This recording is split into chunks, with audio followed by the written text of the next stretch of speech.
جب وہ قادسیہ ایک مقام ہے، اس سے 3 میل پہلے ایک جگہ ہے، جہاں وہاں پہنچے تو حضرت حسین کو خبر ملی کہ مسلم میں عقیل کر دیا گیا ہے۔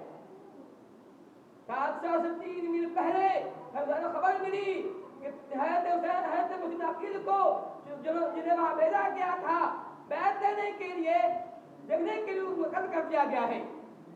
جب اس منظر کو وہاں پر حضرت حسین نے دیکھا تو حدیث میں ہے، تاریخ کے اندر ہے، حضرت حسین نے واپس ہونا چاہا، لیکن اس نقیل کے بھائیوں نے کہا ہم واپس نہیں ہوں گے، جو نے میرے بھائی کو قتل کیا ہے اس بدلہ لیں گے یا ہم مر جائیں گے۔ اس موقع پر حضرت حسین نے جملہ کہا تھا اب جو چاہے میرے ساتھ رہے، جو چاہے مکہ واپس ہو جائے، یہاں سے واپس ہو جائے۔ میں یہ بتانا چاہتا ہوں، اگر یہ جنگ اسلام کی تھی، اگر یہ جنگ حق بازی کی تھی، حضرت حسین نے یہ بات کیوں کہا جو چاہتا ہے میرے ساتھ رہے، جو چاہے واپس ہو جائے؟ اور ایسا ہوا بھی، اکثر واپس ہو گئے۔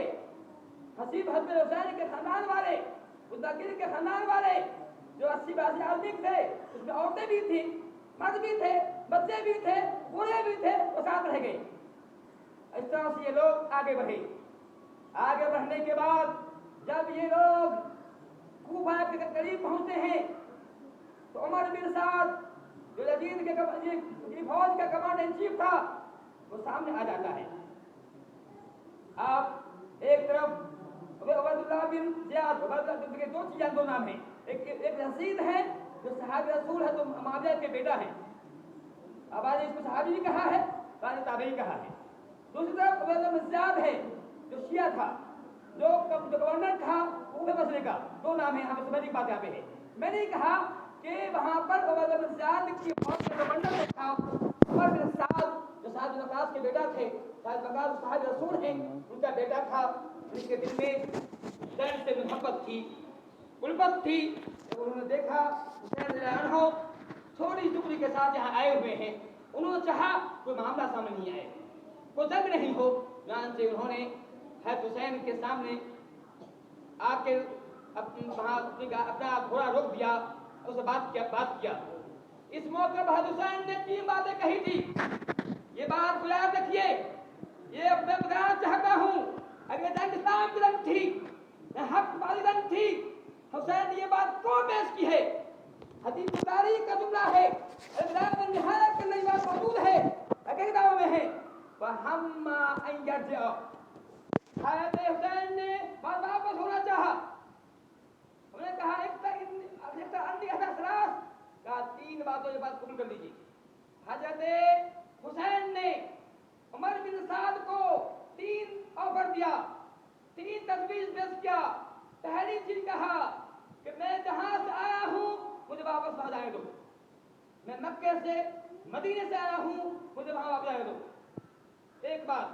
دوسری بات کہی کہ مجھے یا پھر اما ان ارحقا بسبب الظهور، مجھے چھوڑ دو کہ میں ایسی جگہ جہاں اسلامی جہاد ہو رہا ہے، کفار سے، مشرکین سے، عیسائی سے، یہودی سے، میں وہاں جاؤں، عذاب جنگ کروں، اللہ کا شہید جاؤں، میں وہاں جائے دو۔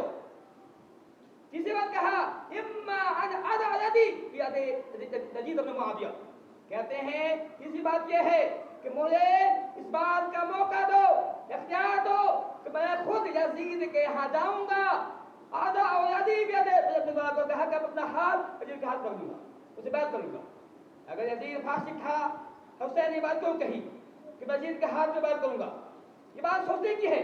میں نے پہلے کہا میں جو بات کر رہا ہوں یہ وہ باتیں ہیں تاریخ کی تمام متعلقہ موجود ہیں، میں نے یہ باتیں کی ہیں، آج کی باتیں نہیں ہیں، یہ تمام باتیں 600 ہجری سے پہلے کی باتیں کر رہا ہوں میں، 600 ہجری سے پہلے جو بات پہلے جو مورخین نے لکھا وہ باتیں کر رہا ہوں، میں کر رہا ہوں۔ انہوں نے کہا کہ مجھے اس بات کی اجازت دیا جائے، اس لیے شرط یہ ہے کہ میں یزید سے میں خود ملوں گا، اس کے ہاتھ بیعت کروں گا۔ عمر بن سعد نے یہ تجویز کو لیا، عبداللہ بن زیاد کے پاس پیش کیا کہ حسین نے یہ 3 تجویز پیش کیا ہے، لیکن عبداللہ بن زیاد جو بہت سخت تھا، میں پہلے کہا یہ شیعہ تھا، وہ چاہ رہا تھا